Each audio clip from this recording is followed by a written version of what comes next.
안녕하세요. This is 수스키리입니다. 오늘은 진짜 말하고 싶지 않았는데요.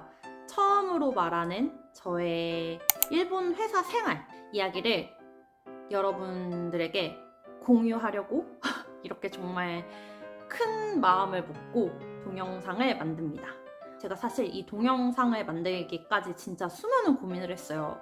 2년 동안 일본 회사 이야기 말고는 좀 제 인생에 전반적으로 많은 이야기를 한 것 같은데 이렇게 자세하게는 말씀을 드린 적이 없어서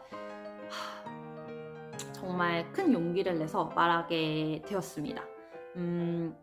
사실 제가 제 일본 회사 생활에 대한 영상을 만들고 싶지 않은 이유가 몇 가지 있었는데요. 그 중에 하나는 이런 유튜브 영상들을 보면 일본 회사 생활을 하시면서 브이로그 영상을 올리시는 분들이 많잖아요. 그런 영상을 볼 때마다 사실 진짜 현타가 많이 왔어요. 나는 저렇게 행복한 회사 생활을 한 적이 없는데 그리고 아니 유튜브에 영상 올리시는 분들은 진짜 다 좋은 고스펙자들만 있는 것 같아요. 진짜 학교도 되게 좋은 데 나오고 직업도 되게 멋있고 회사도 진짜 막 대기업 회사 다니고 그런 사람들만 영상을 올리는 건지 모르겠지만 그런 사람들에 비하면 저는 절대 그런 게 아니거든요. 그래서 더더욱이 올리기가 싫었어요. 왜냐면 뭐 뽐낼 게 없으니까. 그런데 또 제 영상을 봐주시는 분들은 제가 뭐 잘났다고 저를 봐주시는 거 아니잖아요. 그냥 제가 솔직하게 저의 그런 이야기들 가감없이 하기 때문에 제 영상을 봐주시는 거라고 생각해서 그냥 이번 이야기도 솔직하게 꾸밈없이 이야기를 해보도록 하겠습니다. 저는 일본에서 어떤 회사를 다녔냐면 일본 시내 면세점 거기서 이제 되게 좋았던 조건들이 회사 기숙사를 무료로 제공해 주었고 기숙사에서 회사까지 걸어서 한 5분? 7분도 안 되는 거리에서 살았고 회사가 신주쿠에 있었고 대충 여기까지만 말할게요. 더 말하면 왠지 그들이 나에게 악플을 달까봐 무서워서 그냥 대충 여기까지만 말할게요, 여러분. 회사가 글로벌 기업이다 보니까 정말 다양한 국적의 사람들이랑 같이 일을 했어요. 저희 회사에 부서들이 엄청 많은데 도쿄 본점 화장품부에 배정을 받은 최초의 한국인이 된 거예요. 그 화장품부는 벌써 중국 사람들이 전부 다 거기를 장악을 해가지고 매출도 진짜 높고 정말 기도 진짜 세고 그리고 일도 가장 막 빠릿빠릿하고 가장 잘하는 그런 사람들만 다 화장품부로 거의 대부분 배정을 해줬거든요. 근데 제가 거기에 배정이 된 거예요. 그 화장품부에.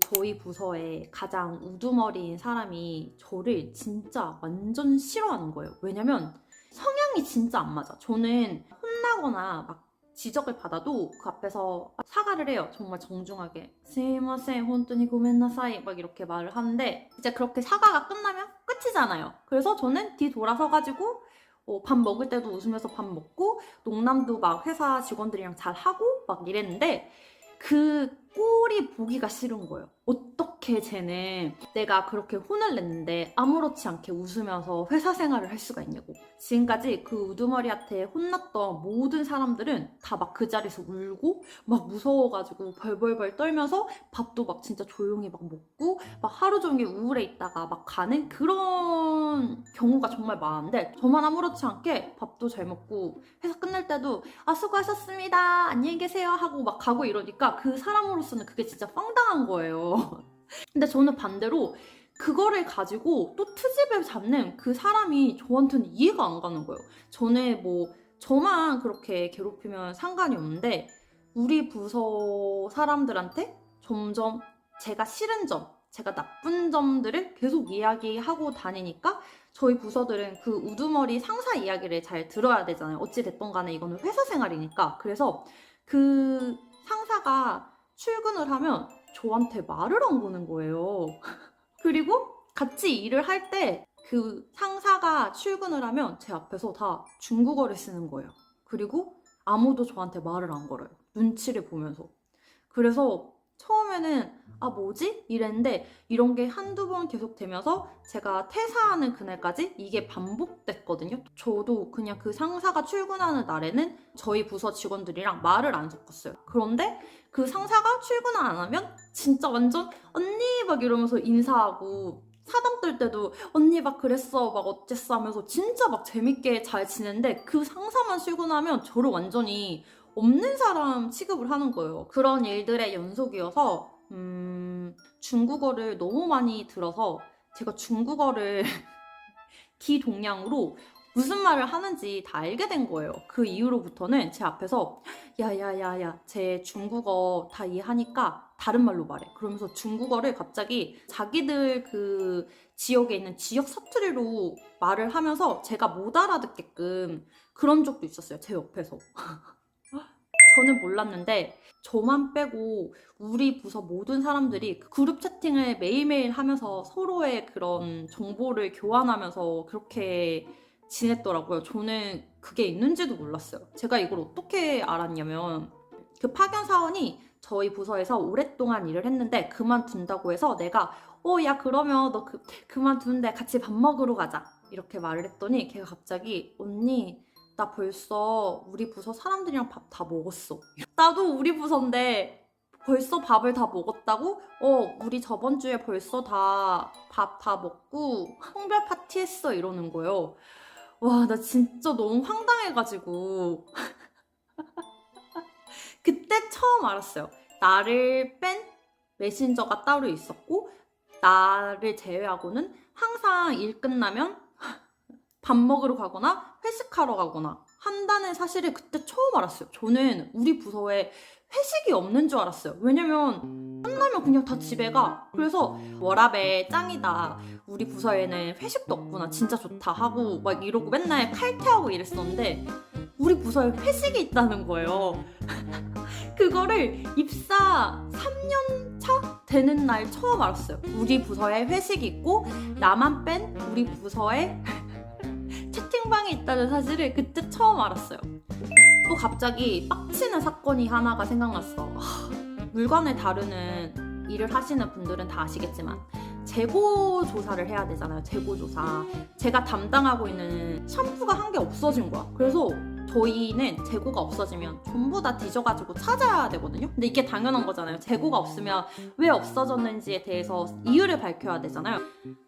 그 물건이 우리나라 돈으로 2만 원? 샴푸였어요. 샴푸가 한 통이 없어졌는데 그거를 찾으려고 카메라를 다 돌려가지고 왜 없어졌는지를 봐야 되잖아요. 그거를 제가 한 거의 일주일 동안 카메라를 다 뒤져가지고 제가 그걸 찾았어요. 근데 그게 누가 훔쳐가서 도둑 맞아서 그 재고가 빈 거예요. 그래가지고 그래 찾았으니까 됐다. 어쩔 수 없지 누가 훔쳐갔으니까 하고 이렇게 끝났는데 그 사건이 있고 난 얼마 후에 우리 부서에 다른 물건이 한 개가 없어진 거예요.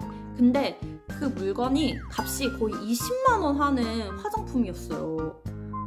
그러면 여러분 20만 원짜리 화장품은 끝까지 찾아야 되는 거 아니에요? 그래서 걔가 자기 담당이니까 깜짝 놀라가지고 이거 없어졌다고 어떡하지?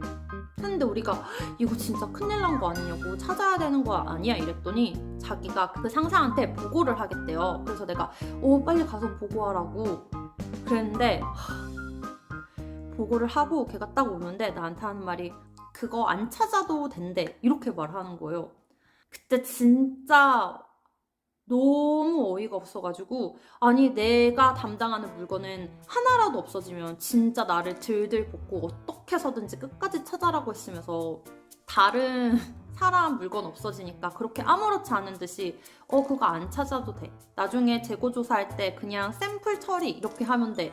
정말 그때부터 너무 일이 하기 싫어지는 거예요. 차별도 정도껏 해야지. 진짜 어떻게 일에 관련된 것조차 이렇게 차별을 할 수가 있지? 또 생각났어. 매출이 정말 많아가지고 SK2에서 선물을 줬어요. 각 1인당 SK2 세트 있잖아요. 이거를 전부 다 하나씩 줬는데 저는 몰랐어요. 저만 한 개를 받고 모든 사람은 그 세트를 2개씩 받은 거예요. 제가 그걸 어떻게 알았냐면 갑자기 우리 부서에 어떤 애가 와가지고 언니 그 SK2 선물 잘못 가져갔어 이러는 거예요. 그래서 내가 왜 잘못 가져갔어? 거기 있는 거 내 거 아니야? 그랬더니 아니야, 그거 언니 거 아니야, 언니 거 저거야 이러는 거예요. 그래서 내가 아니 선물에 니 거 내 게 어딨어, 다 똑같이 주는 거 아니야? 내가 이렇게 말했더니 걔가 그때부터 당황을 하면서 아 근데 그게 이름이 적혀져 있어서 뭔가 선물이 각자의 선물이 있어 이렇게 말하는 거예요. 나 진짜 어이가 없어가지고 선물 나만 다르게 주고 너희도 다 똑같이 받았어? 이렇게 말하니까 걔가 하는 말이 아니 그게 아니라 걔가 말을 잘못한 거야. 갑자기 이렇게 태세 전환을 하는 거예요. 진짜 어이없지 않아요? 어떻게 선물이 다 똑같이 다를 수가 있어? 내가 가져간 거랑 걔가 가져가는 거랑 선물이 왜 다르는 건데? 다 똑같이 받아야 되는 거 아니에요? 그때 너무 열이 받아서 부서 사람들 앞에서 나 이거 선물 안 받는다고, 선물 너희 다 받아, 나 이거 필요 없어 이러면서 제가 그때 진짜 화가 났던 게 나 사실 너희들이 나 빼고 채팅방, 그룹 채팅방 있는 것도 다 알고 나 빼고 파견 직원이랑 밥 먹으러 갔던 것도 다 알고 매일 회식했던 것도 다 안다고. 나 솔직히 그런 거 신경 안 쓴다고. 왜냐면 나 혼자 한국인이니까 너희들이 밥 먹거나 뭐 편안하게 놀 때 불편할 수 있다고 나 생각해. 나 그런 것까지는 그냥 그럴 수 있다고 생각해. 근데 이거는 진짜 아니잖아. 왜 차별을 하는 거야? 너희들도 똑같이 일본 와가지고 똑같이 일본 사람들한테 차별당하는 거 맨날 나한테 싫다고 하면서 어떻게 너희 여기서 날 차별할 수가 있어? 진짜 그건 아니지 않아? 이렇게 말했더니 다들 아무 말도 안 하고 벙쪄 있는 거예요. 그러면서 하는 말이 선물은 그런 의도가 아니었고 뭐 그렇게 생각하게 됐다면 미안하다고. 근데 벌써 이런 말까지 해버린 제 입장에서는 이게 돌이킬 수 없는 그런 관계가 돼버렸잖아요. 그래서 진짜 그때부터 정이 떨어지는 거예요. 너무 정이 떨어져서 진짜 회사를 너무 가기가 싫었어요. 사실 회사라고 하면 뭐 좋은 기억만 있을 수만은 없죠. 회사라고 한다면. 그런데 저는 그 일을 계기로 솔직히 뭔가 일하는 거에 자신이 없어졌어요. 그래서 지금 2년이 지난 이 시점에도 사회생활을 할 때 진짜 엄청 낮게 수그리고 들어가는 그런 면들이 진짜 솔직히 많아요. 그렇게 되어버렸습니다.